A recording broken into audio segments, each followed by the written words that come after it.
only thing we have to fear is in war, fear itself. there is no substitute for victory. Let us never negotiate out of fear.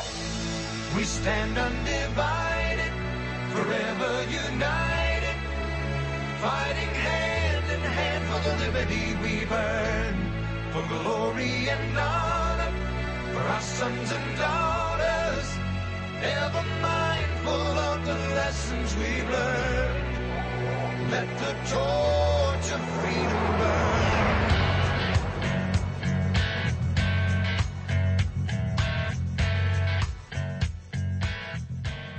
Welcome to the intersection of faith and politics. Thanks for joining us here on WallBuilders Live. Be sure and visit us online as well at wallbuilders.com and wallbuilderslive.com. I'm Rick Green here with David Barton and Tim Barton. It's Good News Friday, so we're going to bring you some good news from across the nation.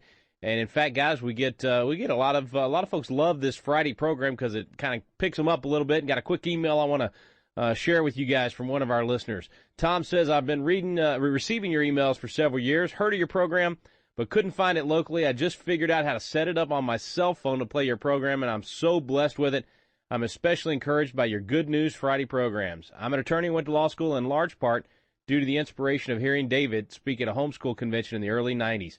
Thanks so much for your faithfulness all these years. God's using you to make a difference. Keep up the good work. Well, there you go, folks. If we're not on a station close to you, you can get us on podcast, you can get us on your phone, but you can also help get us onto those local stations by sharing links from our website. And maybe even if you have a local business in the area, you might want to sponsor the program on a local station. So check all that out at our website and send in your emails to radio@wallbuilders.com. All right, guys, I know you got a lot of good news for me. Who's going first? Rick, we do have a large stack, and we arm wrestled. I won, so I get to go first. And he said that like it wasn't a surprise. Did it hurt him though? You know, I mean, the young guy did he pay a price to win is what that's what we really want to talk about. Well, my mom told me a long time ago that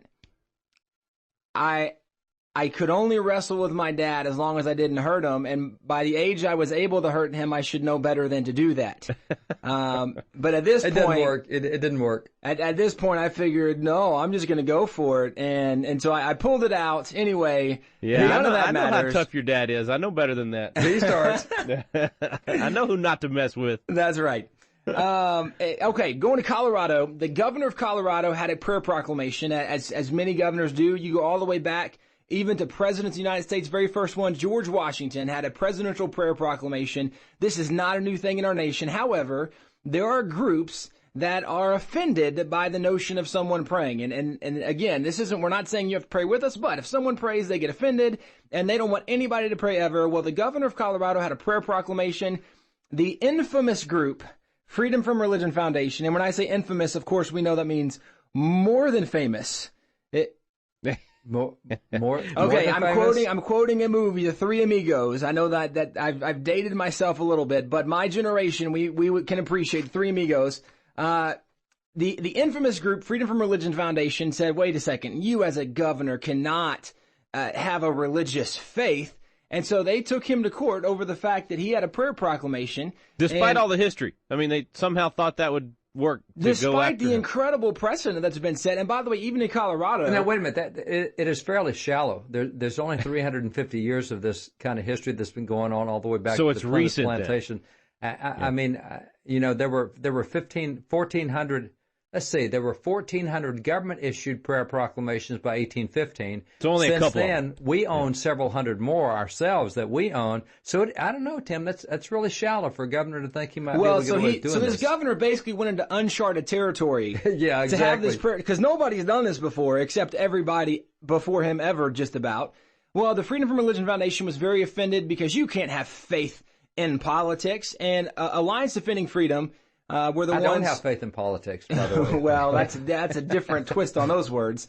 Alliance Defending Freedom are the guys that represented this governor. It went before the Supreme Court, and it was thrown out from the Colorado Supreme Court. They threw it out, saying that no, that this is ridiculous. He has the right as governor to have faith. He didn't lose his First Amendment rights just because he became the governor. So really encouraging news that we're recognizing that political office holders still maintain the First Amendment, which so often we get this notion that you can't have faith. And now the Colorado Supreme Court said, no, their governor can't have a prayer proclamation. Well, speaking of a twist on the words, I mean, freedom from religion, this is a perfect example of what they really stand for. It's not about people having freedom. It's about taking away freedom. Here a governor is going to exercise his freedom of religion, and because they are not about being freedom of religion, they're about being freedom from religion. They don't want anybody in Colorado to have to suffer with having a governor that might actually have faith and express it. It really accentuates what their name's really all about. Freedom from religion. That's not American. It's because they're so tolerant, and that's why we know the tolerant left, they're just such promoters of tolerance. And so really that's where they're coming from. Yeah. Yeah, they want to let you do, as long as they don't have to participate, they just want you to be free to do what it is that you Oh wait, no, that's actually the people that believe in the Constitution. Okay, so anyway, that's Colorado. Where else in the country y'all want to go? We're going to stay in Colorado for a bit. And Tim made a reference to his generation and Three Amigos in a line. I'm going to make a reference to the baby boomer generation. So we've had going forward, but now we're going backwards to a much older generation. And there was a very famous singer named Dinah Washington. And this is a song she sang. Everybody back then recognized this tune, especially this line. What a difference a day made. 24 little hours. There you go. That line, what a difference a day makes. 24 little hours. That's election time. What a difference a day makes. 24 hours, just one little election day. And Colorado is one that we can really show the benefits of this, because Colorado in the last election, they changed from a Democrat leadership to a Republican leadership in the legislature. And so as a result, something interesting happened in their legislature that hadn't happened recently. And it involved one of their new state reps. And by the way, one of the newly elected Colorado state representatives is Gordon Klingersmith. Now, if you kept up with religious liberty 10 to 12 years ago, you know that he is the guy who got drummed out of the Navy. They threw him out of the Navy because he was a chaplain and he had the audacity to pray in Jesus' name. And you can't do that in the Navy. Somebody might hear you pray. He's only a Christian chaplain in the Navy serving Christian services and Christian sailors. But he prayed in Jesus' name, and so they drummed him out. And so now Gordon has been elected to the state legislature there in Colorado, and he brought in a really cool guy. Mel Waters is the minister, brought him in to open the legislative session of the House with prayer. And here's what the policy was for prayer in the state legislature before those 24 little hours, what a difference a day makes. Here's the leadership. House Services Committee, this is the rule they said. They said, quote, due to the religious diversity of our membership, and because we ask that you not address any political issues, please keep your prayer or thought for the day non-sectarian and non-political so that all of those present may benefit from your words. And they go on to say that means you can't pray in the name of Jesus. So non-sectarian means make sure nobody knows who you're praying to if you pray. It's got to be so bland that nobody can tell. Well, now they came in and say, no, freedom of religion under new leadership, new House leadership, elections make a difference. Pray to who you want to. I mean, if you're Jewish, pray to Jehovah. If you're Christian, pray to Jesus Christ. Or if you're a Christian, don't want to pray to Jesus Christ, fine. Pray according to the dictates of conscience, which is a really old notion. That goes all the way back to the founding era and before. So here and we've had many shows, by the way, on the rights of conscience being one of the founding notions. The first founding notion, actually. The first legislative stuff back in 1636 and 1640 in Rhode Island was the rights of conscience, and that's what this is. So from the very beginning, this is what we were about in America, was this notion, the rights of people to believe their faith according to the dictates of their own conscience. Yeah, now that's American. Freedom of religion. That's right. What's taking place there in the Colorado House now. Great stuff. Guys, we got to take a quick break. We'll come back in just a moment. We got a special guest with us today. New television show, actually not a new television show, new season of Jeni Seeking the Extraordinary. It's a great program for young ladies, and I had a chance to meet her at the National Religious Broadcasters Convention a couple weeks ago. We want to share that information with you when we come back because it's good news. Stay with us here on WallBuilders Live.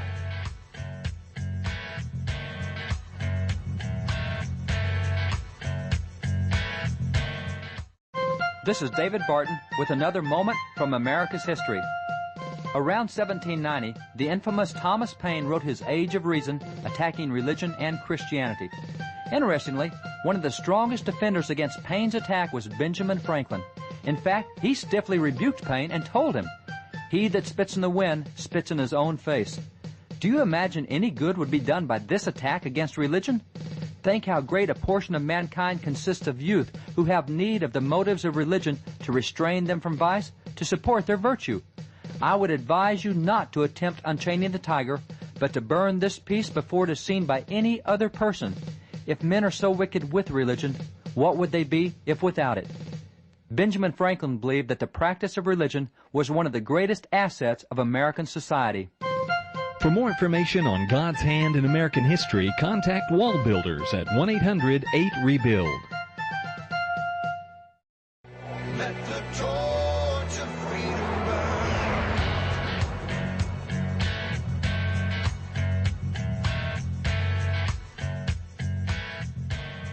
Welcome back. Thanks for staying with us here on WallBuilders Live with David Barton and Rick Green. Our guest today, a special young lady I got to meet out at NRB, the National Religious Broadcasters Convention. She's got a television program, got great material she's just come out with for young ladies to be able to do Bible study on their own, but also with their parents or with their mother especially. It's called From Ordinary Girls to Extraordinary Women. And her television show is called Jeni Seeking the Extraordinary. And you can catch it on NRB. Jeni Molitor's with us. Thank you so much, Jeni, for joining us. Thank you for having me. Hey, give us your website right off the bat so folks can go there to find out more information, to be able to get access to the television program and also to the materials. Then we'll talk about what they are. All right. It is JeniMolitor.com, and Jeni is spelled Jeni, last name Molitor, Molitor. Well, that makes it easy. Also on Facebook, and we'll have links to all of that today at WallBuildersLive.com to make it easy for you. So first, let's talk about the show, Jeni Seeking the Extraordinary. What is the extraordinary? The extraordinary, it is anything. Basically, the concept came from the devotional and that whole idea of extraordinary. And sometimes I think we look at extraordinary like it has to be, you know, X, Y, and Z. It has to be rich or pretty or, you know, thin, something like that, it's, whether it's a person or a job. But what we wanted to do was just go find the extraordinary and find the beauty in the simple things. And so season 1, I took a co-host with me, and we took a road trip from Michigan to Florida. And we went in search of the extraordinary. We went indoor skydiving, and we sat on gators in Florida. Wait, sat on a gator? I sat on a gator.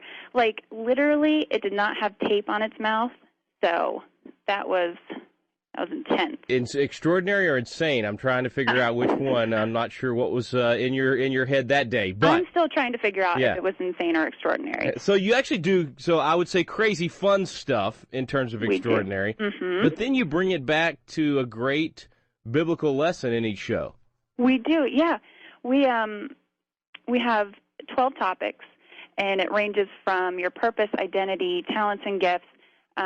Just 12 things that I really prayed about that I felt no matter how old you are, no matter whether you're male or female, you deal with these things. You wonder about it. You question it. And so we just wanted to bring it back and really see what the Bible says about all these different topics. And it's not this, we're beating you over the head with the Bible, just very quick. Just kind of like little nuggets to give young women, just to kind of plant the seed.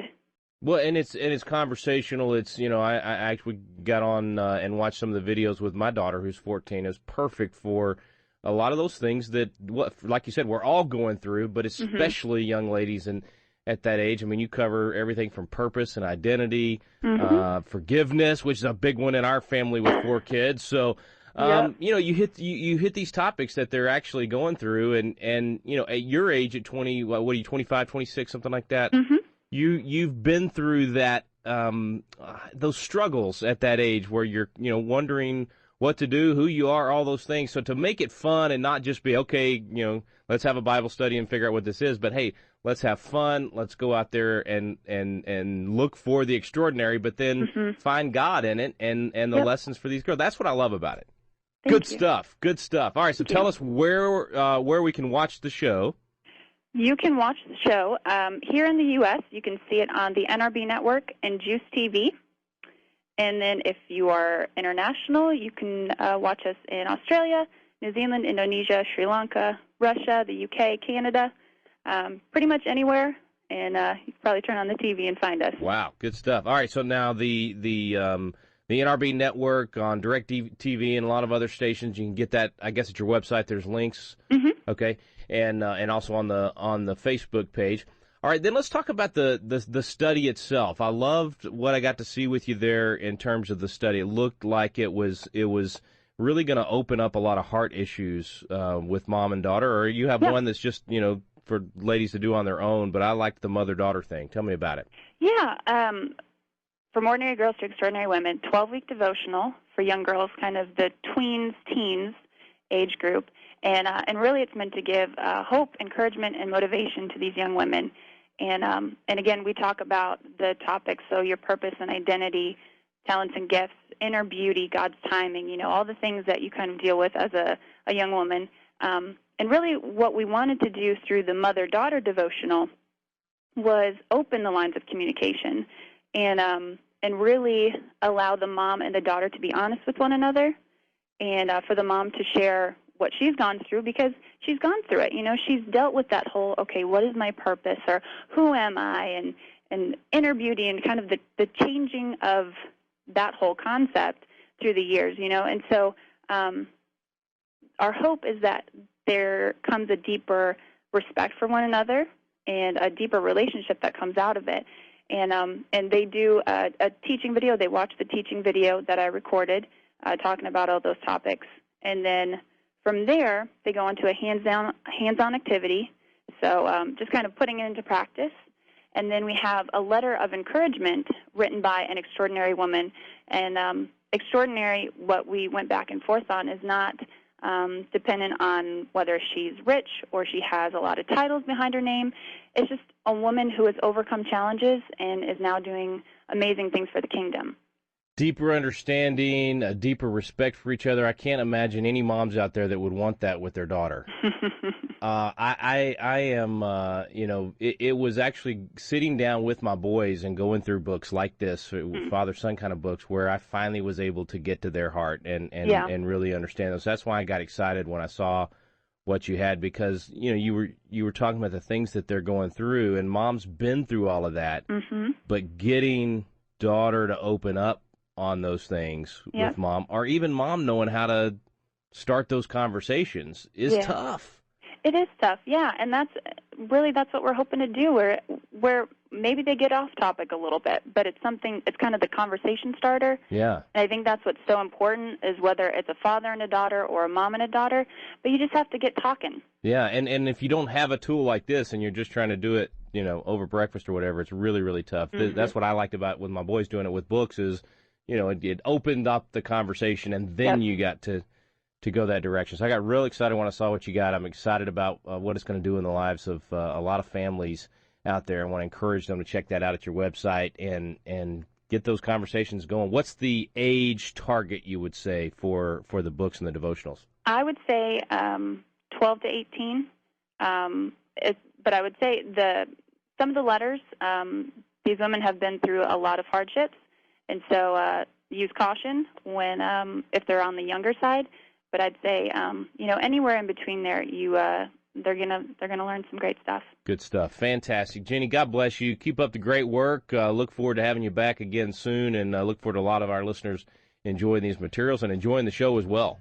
Thank you so much. That's Jeni Seeking the Extraordinary. Check it out at our website, WallBuildersLive.com. We'll have all the links. You can get over to her website, Facebook page, get the materials, and find the show as well. Back in a moment with David Barton.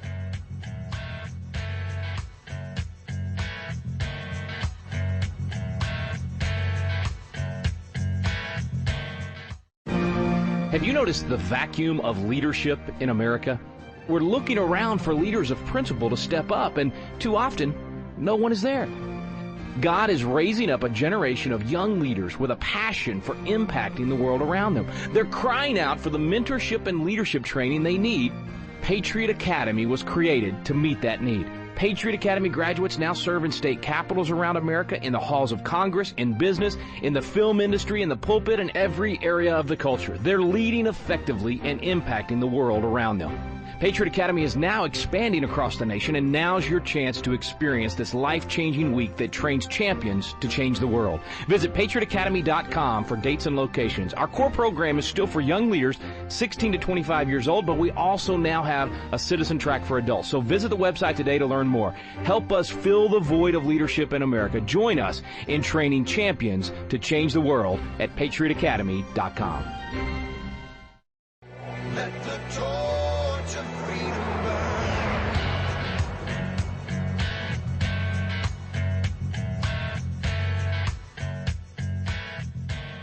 Welcome back. Thanks for staying with us here on WallBuilders Live. Back here with David Barton and Tim Barton. They're going to share some more good news with us. Guys, who's up next? I'm going to go to the U.S. Supreme Court. We got an unheralded decision that we won. And folks may remember we did a program on this back a ways, but it's called overcriminalization.